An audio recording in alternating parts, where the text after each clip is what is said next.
Hello everyone, welcome back to physics class. Today's class we are going to start chapter 6. The name of chapter is light. As you know that we need light to see the world around us. It makes things visible to us. Light is a form of energy that helps us to see objects. For an object to be visible, light from a source has fall on it, bounce back from its surface and then enter our eyes. So dear children, let us see the main point we will cover in this chapter are luminous and non-luminous objects, rays and beam of light, parallel, convergent and divergent, rectilinear propagation of light, applications of rectilinear propagation of light, pinhole camera, shadows, umbra and penumbra regions and eclipse. Sources of light. Objects that are capable of giving out light by themselves are called sources of light or luminous object. Means object that give us light are called luminous object. Luminous objects have their own source of energy. These objects can be natural or artificial. They can be natural and artificial. The sun and the stars are natural luminous objects. Sun and stars are the natural luminous objects.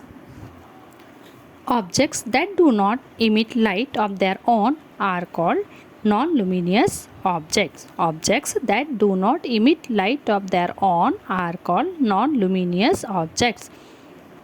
Now let us see the examples of luminous and non-luminous objects. The sun and the stars are natural luminous objects. Bulb, candle, torchlight are some examples of artificial luminous object. Examples of non-luminous object: book, stone, wood. These are the example of non-luminous object. They do not emit their own light.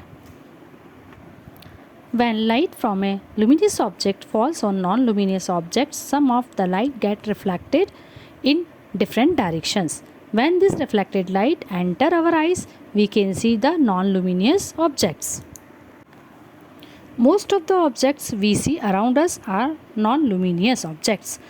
They just reflect light from the sun or any artificial luminous source. Even the moon, which appear as a bright object in the night sky, is a non-luminous object. The moon receives light from the sun and reflects it's a moonlight. This moonlight reaches us on the earth. Planets are also non-luminous objects as they reflect the sunlight falling on them. Let us see most important facts. Some animals and microorganisms are capable of producing light from their body by chemical reaction. This is called bioluminescence. A common example is firefly. Bioluminescence is found mostly in the sea. Fish, jellyfish, and even some bacteria show this phenomena. Now come to propagation of light. Propagation of light is a form of energy that either travels from its sources or is reflected from a non-luminous body. Light does not need a material medium to travel. This propagation of light is a form of energy that either travels from its sources or is reflected from a non-luminous body. Light does not need a material medium to travel. Light can travel through vacuum. The speed of light is about 3 lakh km per second in vacuum or air. The speed of light is about 3 lakh km per second in vacuum or air. The sun is about 1500 lakh km away from the earth. Even at this great speed, light takes a little more than 8 minutes to reach the earth from the sun. Light can pass or transmit through solid, liquid and gases.